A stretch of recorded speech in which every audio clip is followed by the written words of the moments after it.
اللہ کا ذکر کرنا.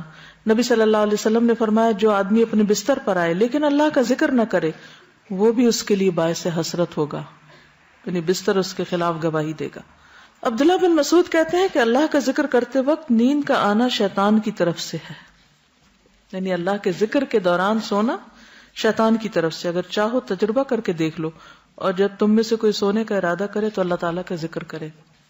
تسبیحات فاطمہ پڑھنا یہ ہر تھکاوٹ کا علاج بھی ہے. سیدنا علی سے روایت ہے کہ فاطمہ رضی اللہ تعالیٰ عنہا کے ہاتھوں میں چکی پیسنے کی وجہ سے تکلیف ہو گئی، گٹھے پڑ گئے، تو وہ اس کی شکایت لے کر نبی صلی اللہ علیہ وسلم کی خدمت میں حاضر ہوئی، کیونکہ انہیں پتا چلا تھا کہ آپ کے پاس کچھ غلام آئے ہیں، لیکن ان کی ملاقات نبی صلی اللہ علیہ وسلم سے نہ ہو سکی. اس لیے حضرت فاطمہ نے حضرت عائشہ سے اس بات کا ذکر کیا. جب آپ گھر تشریف لائے تو حضرت عائشہ نے اس کا تذکرہ کیا. حضرت علی بیان کرتے ہیں پھر آپ ہمارے ہاں تشریف لائے، ہم اس وقت اپنے بستروں پر لیٹ چکے تھے، ہم نے اٹھنا چاہا تو آپ نے فرمایا تم دونوں لیٹے رہو. پھر آپ میرے اور فاطمہ کے درمیان بیٹھ گئے. میں نے آپ صلی اللہ علیہ وسلم کے قدموں کی ٹھنڈک اپنے پیٹ پر محسوس کی. پھر آپ نے فرمایا تم دونوں نے جو چیز مجھ سے مانگی ہے کیا میں اس سے بہتر چیز نہ دوں، کیا اس سے بہتر بات نہ بتاؤں؟ جب تم اپنے بستر پر لیٹ جاؤ تو 33 بار سبحان اللہ، 33 بار الحمدللہ اور 34 بار اللہ اکبر کہو، یہ تمہارے لیے خادم سے زیادہ بہتر ہے. اس میں کیا سیکھنے کی بات ہے کہ جب بچے کو مطالبہ لے کر آئے تو کیا کرنا چاہیے؟ ان کی توجہ اس سے بہتر بات کی طرف کر دینی چاہیے. یعنی اگر آپ نے کچھ نہ دینا ہو تو ایک اچھی بات ہی بتا دیں. عموماً ہم کیا کرتے ہیں جب ہم بچوں کو کچھ دینا نہیں چاہتے تو پھر کیا کرتے ہیں؟ ڈانٹ ڈپٹ کو بھیج دیتے ہیں. تو بہتر ہے کہ کوئی اچھی بات بتا دیں ان کو. آیت الکرسی پڑھنا. آیت الکرسی شیطان سے محفوظ رکھنے والی آیت ہے. وہ مشہور روایت جس میں سیدنا ابی ابن کعب اپنے والد سے روایت کرتے ہیں کہ ان کے کھجوروں کے کھیت تھے، وہ اس میں کمی دیکھتے، یعنی ان کی چوری ہوتی تھی. ایک رات انہوں نے چور پکڑ لیا. وہ ایک جانور سے مشابہ ایک نوعمر لڑکا تھا، جانور جیسی شکل تھی. انہوں نے سلام کیا تو اس نے جواب دیا. پوچھا تم کون ہو، جن ہو یا انسان؟ اس نے کہا میں جن ہوں. انہوں نے کہا اپنا ہاتھ میری طرف بڑھاؤ. اس نے اپنا ہاتھ بڑھایا. اس کا ہاتھ کتے کے ہاتھ کی طرح تھا، بال کتے کے بال کی طرح تھے. انہوں نے پوچھا کیا اس طرح جنوں کی تخلیق ہوئی، یعنی ایسی شکل ہوتی ہے؟ اس نے کہا میں یہ جانتا ہوں کہ جنوں میں مجھ سے زیادہ شدید اور کوئی نہیں. یعنی یہ نہیں بتایا لیکن کہا کہ میں ایک قوی جن ہوں. انہوں نے کہا تم میرے پاس کیوں آئے ہو؟ اس نے کہا مجھے خبر ملی ہے کہ تم صدقہ کرنا بہت پسند کرتے ہو تو میں تمہارے کھانے میں سے اپنا حصہ لینے آیا ہوں. انہوں نے کہا کیا چیز تم سے بچا سکتی ہے؟ اس نے کہا وہ آیت جو سورۃ البقرہ میں ہے، یعنی آیت الکرسی. لفظ نہیں آیت الکرسی بولا. جو کوئی اس کو رات کے وقت پڑھے گا وہ صبح تک مجھ سے پناہ میں رہے گا، اور جو صبح اسے پڑھے گا وہ رات تک مجھ سے پناہ میں رہے گا. پھر جب صبح کو انہوں نے اس بات کا ذکر نبی صلی اللہ علیہ وسلم سے کیا تو آپ نے فرمایا اس خبیث نے سچ کہا. یہ صحیح بخاری کی روایت ہے. تو اس میں ہم میں سے ہر ایک کو اپنے سامان کی حفاظت کے لیے کیا کرنا چاہیے؟ آیت الکرسی پڑھنی چاہیے. چوروں پہ نظر ضرور رکھنی چاہیے لیکن دوسرے چور بھی ہو سکتے ہیں. پھر سورۃ البقرہ کی آخری 2 آیات. سیدنا ابو مسعود بدری سے روایت ہے کہ رسول اللہ صلی اللہ علیہ وسلم نے فرمایا سورۃ البقرہ کی آخری 2 آیتیں جو کوئی رات کو پڑھ لے گا وہ اس کو کافی ہو جائیں گی. کون سی ہیں وہ 2؟ آمن الرسول بما. نعمان بن بشیر سے روایت ہے کہ نبی صلی اللہ علیہ وسلم نے فرمایا کہ اللہ تعالیٰ نے آسمان و زمین پیدا کرنے سے 2000 برس پہلے ایک کتاب لکھی. اس کتاب میں سے 2 آیات اتاری جن کے ساتھ سورۃ البقرہ کو ختم کیا گیا. جس گھر میں 3 رات یہ آیات پڑھی جائیں شیطان اس کے قریب نہیں آتا. سورۃ الکافرون رات کو سوتے وقت پڑھنی چاہیے.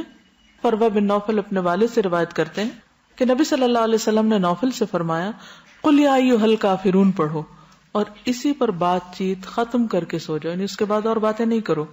بے شک اس میں شرک سے برات کا اظہار ہے. یعنی اس حال میں پھر اگر انسان دنیا سے رخصت ہو جائے تو گویا وہ شرک سے بری ہو کر رخصت ہوا. سورۃ الاخلاص اور معوذتین بھی پڑھیں. ابو الدرداء سے روایت ہے کہ رسول اللہ صلی اللہ علیہ وسلم نے فرمایا کیا تم اس سے عاجز ہو کہ ہر رات 1/3 قرآن پڑھ لو؟ صحابہ نے عرض کیا 1/3 قرآن کس طرح پڑھیں؟ آپ نے فرمایا قل هو اللہ احد 1/3 قرآن کے برابر ہے. یعنی رات کو سوتے وقت انسان اسے بھی پڑھ لے. اور معوذتین جو ہے نبی صلی اللہ علیہ وسلم جب اپنے بستر پر آرام کے لیے آتے تو روزانہ رات کو اپنے دونوں ہاتھوں کو ملا کر ان پر سورۃ الاخلاص الفلق اور الناس پڑھ کر دم کرتے یعنی پھونک مارتے، پھر اپنے دونوں ہاتھ اپنے پورے جسم پر پھیر لیتے تھے، ٹھیک ہے، یعنی ہاتھوں پر دم کرتے اور ہاتھ پہ پھیرتے تھے، اور سر سے شروع کرتے، پہلے اپنے سر پر اور چہرے پر پھیرتے، اس کے بعد اپنے جسم پر جہاں تک آپ کا ہاتھ پہنچتا پھیر لیتے، اور یہ فعل آپ 3 مرتبہ کرتے تھے۔ ایک اور حدیث سے معلوم ہوتا ہے کہ نبی صلی اللہ علیہ وسلم اگر بیمار ہوتے تو حضرت عائشہ موعظتین پڑھ کر آپ کے ہاتھوں پر پھونک کر آپ کے جسم پر پھیر دیتی۔ اس سے یہ پتہ چلتا ہے کہ بیماری میں بھی یہ عمل جاری رہتا تھا۔ اب جیسے چھوٹے بچے ہوتے ہیں وہ خود نہیں پڑھ سکتے تو آپ خود اپنے اوپر بھی پھیر لیں اور ان کے اوپر بھی ہاتھ پھیر دیں۔ اب یہ کہ ہاتھوں پر دم کر کے وہ پھونک جب ماری جاتی تو لازماً اس میں کچھ اثرات آتے ہوں گے، اسی لیے پھر وہ جسم پر پھیرنے کے لیے کہا گیا۔ سورۃ الملک، رات کو سونے سے قبل سورۃ الملک پڑھیں۔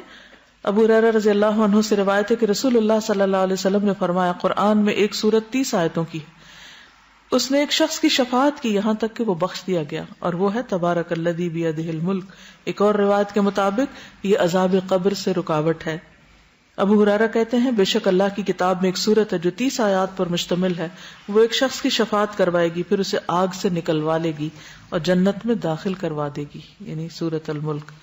سورۃ السجدہ بھی پڑھی جائے اگر آپ پڑھ سکے تو۔ جابر سے روایت ہے نبی صلی اللہ علیہ وسلم نہ سوتے جب تک کہ سورۃ الف لام میم تنزیل یعنی سورۃ السجدہ نہ پڑھ لیتے۔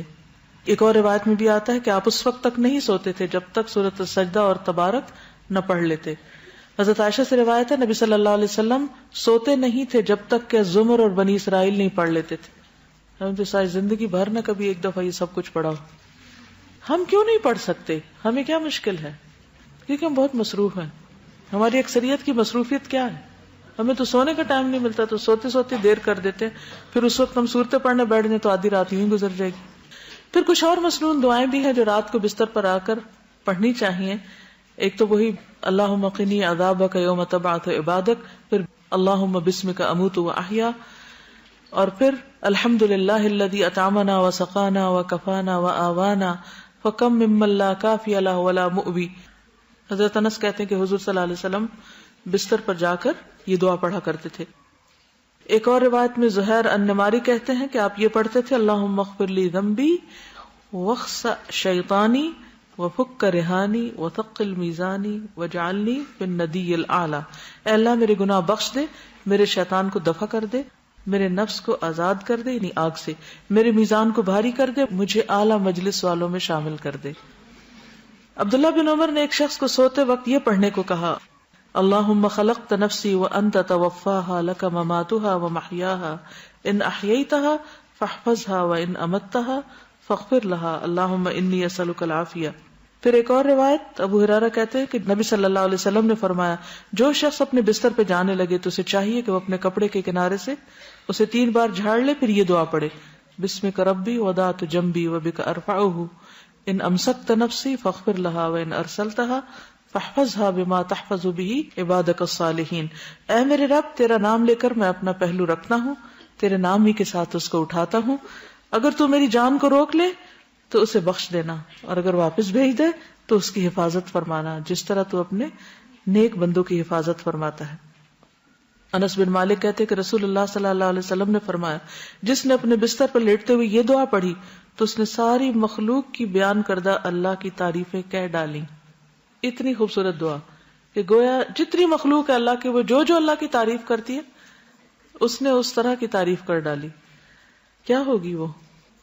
الحمدللہ الذی کفانی وآوانی، الحمدللہ الذی اطعمنی وسقانی، الحمدللہ الذی من علی فافضل، اللہم انی اسألک بعزتک ان تنجینی من النار۔ تمام تعریف اللہ کے لیے ہے جس نے میری کفایت کی اور مجھے رہنے کو جگہ عطا کی۔ تمام تعریف اللہ کے لیے جس نے مجھے کھلایا اور پلایا۔ تمام تعریف اللہ کے لیے جس نے مجھ پر احسان کیا اور مہربانی کی۔ اے اللہ، میں تجھ سے تیری عزت کے واسطے سے سوال کرتا ہوں کہ تو مجھے آگ سے نجات دے۔ ابن عمر سے روایت ہے، رسول اللہ صلی اللہ علیہ وسلم جب بستر پر تشریف لاتے تو فرماتے، الحمدللہ الذی کفانی وآوانی واطعمنی وسقانی والذی من علی فافضل والذی اعطانی فاجزل، الحمدللہ علی کل حال، اللہم رب کل شیء وملیکہ وإلہ کل شیء اعوذ بک من النار. تمام تعریف اللہ کے لیے ہے جس نے میری کفایت کی اور مجھے رہنے کو جگہ عطا کی، مجھے کھلایا اور پلایا، اور وہ ذات جس نے مجھ پہ بہت احسان کیا اور بہت زیادہ کیا، جس نے مجھے دیا اور بہت خوب دیا. ہر حال میں اللہ کی تعریف.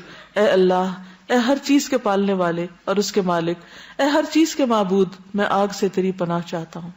اس قدر خوبصورت دعا ہے. ابو ہریرہ سے مروی ہے کہ ایک مرتبہ ابو بکر نے عرض کیا، اے اللہ کے رسول صلی اللہ علیہ وسلم، مجھے ایسی دعا سکھا دیجئے جو میں صبح شام بستر پر لیٹتے وقت پڑھ لیا کروں. تو آپ نے یہ دعا سکھائی، اللہم عالم الغیب والشہادۃ فاطر السماوات والارض رب کل شیء وملیکہ اشہد ان لا الہ الا انت اعوذ بک من شر نفسی ومن شر الشیطان وشرکہ. پھر نبی صلی اللہ علیہ وسلم نے فرمایا، جو شخص اپنے بستر پر جا کر یہ دعا پڑھے اس کے سارے گناہ معاف کر دیے جائیں گے، خاص سمندر کی جھاگ برابر ہوں. لا الہ الا اللہ وحدہ لا شریک لہ، لہ الملک ولہ الحمد وہو علی کل شیء قدیر، لا حول ولا قوۃ الا باللہ، سبحان اللہ والحمد للہ ولا الہ الا اللہ واللہ اکبر.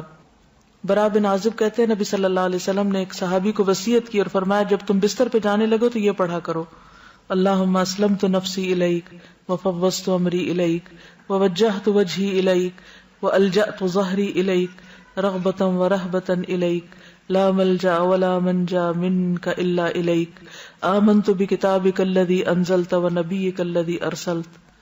اے اللہ، میں نے اپنی جان تیرے حوالے کی، اپنا معاملہ تجھے سونپا، اپنے آپ کو تیری طرح متوجہ کیا، اپنی پشت کو تیری پناہ میں دے دیا، تجھ سے امید کے ساتھ اور خوف کے ساتھ، تیرے سوا کوئی جائے پناہ اور نجات کی جگہ نہیں. میں ایمان لایا تیری کتاب پر جو تو نے نازل کی اور تیرے نبی پر جس کو تو نے بھیجا. دیکھیے کتنے ذکر ہیں، کتنی دعائیں ہیں، ایک سے ایک بڑھ کر خوبصورت ہے. سیدنا سہیل سے روایت ہے، جب ہم میں سے کوئی سونے لگتا تو ابو صالح کہتے دائیں کروٹ پہ سو جاؤ اور یہ دعا پڑھو، اللہم رب السماوات ورب الارض ورب العرش العظیم ربنا ورب کل شیء فالق الحب والنوا ومنزل التوراة والانجیل والفرقان اعوذ بک من شر کل شیء انت آخذ بناصیتہ اللہم انت الاول فلیس قبلک شیء وانت الآخر فلیس بعدک شیء وانت الظاہر فلیس فوقک شیء وانت الباطن فلیس دونک شیء اقض عنا الدین واغننا من الفقر. نیند آنے تک ذکر کرتے رہیں. ربیہ بن کعب اسلمی کہتے ہیں، میں دن کے وقت نبی صلی اللہ علیہ وسلم کی خدمت کرتا، جب رات ہو جاتی تو میں آپ کے دروازے پر جا کر رات گزارتا، میں آپ کو ذکر کرتے ہوئے سنتا رہتا، آپ سبحان اللہ سبحان اللہ سبحان ربی پڑھتے رہتے، یہاں تک کہ میں اکتا جاتا اور مجھ پہ نیند کا غلبہ آ جاتا اور میں سو جاتا. رات کو پہلو بدلتے وقت لا الہ الا اللہ الواحد القہار رب السماوات والارض وما بینہما العزیز الغفار. رات آنکھ کھل جائے لا الہ الا اللہ وحدہ لا شریک لہ، لہ الملک ولہ الحمد وہو علی کل شیء قدیر، الحمد للہ وسبحان اللہ ولا الہ الا اللہ واللہ اکبر ولا حول ولا قوۃ الا باللہ. پھر کہے اللہم اغفر لی، یا کوئی دعا کرے تو اس کی دعا قبول ہوگی. اگر بستر سے اٹھ کر وضو کرے اور نماز پڑھے تو نماز قبول ہوگی.